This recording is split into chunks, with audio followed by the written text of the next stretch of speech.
কাগজপত্র ছাড়াই আপনি দাবি করছেন যে আপনারা সেখানে টাকা পাবেন।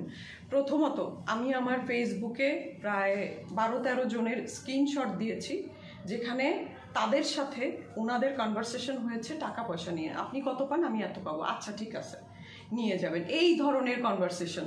সেটা এক ধরনের ডকুমেন্ট, কিন্তু এর থেকে বড় ডকুমেন্ট আর কি? যেহেতু তারা চুক্তি করে না, এরকম অনেক ডিরেক্টরি আছে। আমরা নাটকে তো কোনো চুক্তি করি না কাগজে কলমে, কিন্তু টাকা দিতে তো তারা দিয়ে দেয়, কাজ করলেই টাকা দিয়ে দেয়। চলচ্চিত্রে আমি যতগুলো কাজ করেছি আমাকে কেউ চুক্তি করেছে, কেউ চুক্তি করেনি, কিন্তু টাকা তো বাকি রাখে না। এই প্রসঙ্গটাই আসেনি। যদিও চুক্তি করা উচিত, 100-তে 100 চুক্তি করা উচিত, অ্যাডভান্স নেওয়া উচিত, তো সেই জিনিসগুলো আমরা আসলে করি না। তো যেহেতু আমি স্ক্রিনশটগুলো অনেক আগেই পোস্ট করে দিয়েছি, সেইটা একটা অনেক বড় ডকুমেন্ট, এবং আমি যে টাকা পাবো সেইটার জন্য ওখানে যে রাব্বানী শেখ, প্রয়োজনে আমি এই যে আপনাদেরকে দেখালাম কিছুক্ষণ আগে, লাগলে আমি স্ক্রিনেও দেখাবো, যে কারো স্ক্রিনশট অনুমতি ছাড়া আমি কোথাও দিব না, পোস্টও করব না। অনুমতি নিয়েই আমি আমার যারা কলিগ ছিলেন তাদের স্ক্রিনশট আমি ফেসবুকে পোস্ট করেছি। যেটা অনন্য মামুন এখানে একটা আইন ভঙ্গ করেছেন অনেক বড়, সেটা হচ্ছে আমার আর তার conversation, say without my permission সেই স্ক্রিনশটগুলো শেয়ার করেছে ফেসবুকে। এটা একটা অনেক বড় অপরাধ করেছে আইনের চোখে। আইনের চোখে অনেক বড় অপরাধ করেছে সে আমার পারমিশন না নিয়ে। ওটা আমাদের ব্যক্তিগত কিছু কনভারসেশন ছিল, এটার সাথে রিলেটেড কিছু না।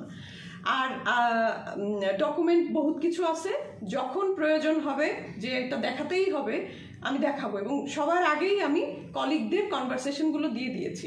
এই রাব্বানী শেখ যে অনন্য মামুনের অ্যাসিস্ট্যান্ট, উনি আমাকে যেতে বলেছিল টাকা আনতে, কিন্তু আমি বলেছি যে টাকা যদি নেই সবাই একসাথেই নেব। এই জন্য আমাদের একটা গ্রুপ ছিল, যারা যারা টাকা পাবে তারা একটা গ্রুপ, তারা আমাকে ওদের গ্রুপে ইনভলভ করেছিল। তো টাকা যদি নেই সবাই একসাথে নেব, যদি না নেই তাহলে কেউ নেব না, এই উদ্দেশ্যে কিন্তু আমি টাকা আনতে যাই নাই। টাকা আনতে যেতে বলেছে ওই কারণে, যেহেতু পোস্ট হচ্ছে, নিউজ হচ্ছে, এই চাপের মুখে পড়ে তারা আমাকে টাকা আনতে যেতে বলেছে, এতদিন কিন্তু বলেনি। তো টাকা যদি নাই পাবো, সে বলেছে যে আপু অফিসে আসেন। আমি অফিসে যেতে চাই না, আমি বলেছি আমার ব্যাংক অ্যাকাউন্টে জমা দিয়ে দেন হিসাব করে, কারণ একটু অনীহাই ক্রিয়েট হয়েছে, একটু কষ্টই পাচ্ছি আমি। তা না হলে তো আসলে এই স্ট্যাটাসটা দিতাম না, যে এতদিন টাকাগুলো আটকে রাখে এরা, মানুষকে কাজ করায়, টাকা আটকে রাখে। আমি আমার নিজের টাকার জন্য কিন্তু এটা না, এটার এই নিয়মটা বন্ধ হোক। হ্যাঁ, আর্টিস্টরা যে কাজ করে টাকা পায় না, এই নিয়মটা বন্ধ হোক। এটা এক ধরনের জুলুম, এবং জুলুম করে কেউ কখনো কন্টিনিউ করতে পারে না। সেটার প্রমাণ কিন্তু আমরা এই কয়দিন আগে দেখেছি, 5ই আগস্ট দেখেছি।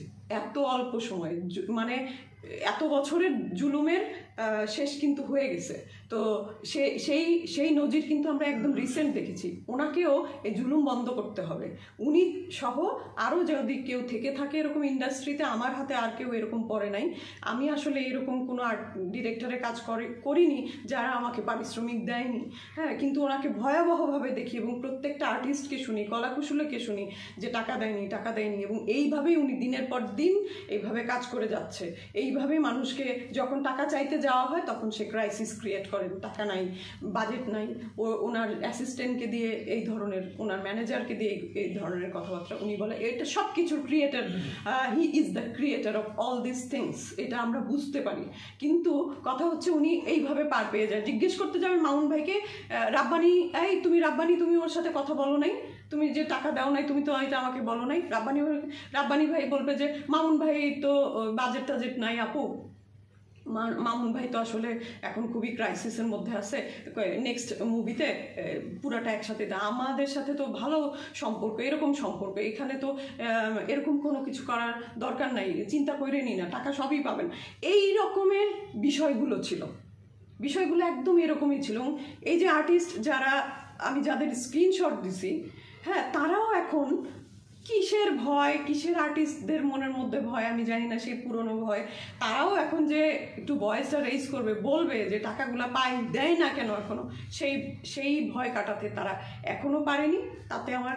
তাতে অবশ্য আমার কোনো সমস্যা নাই।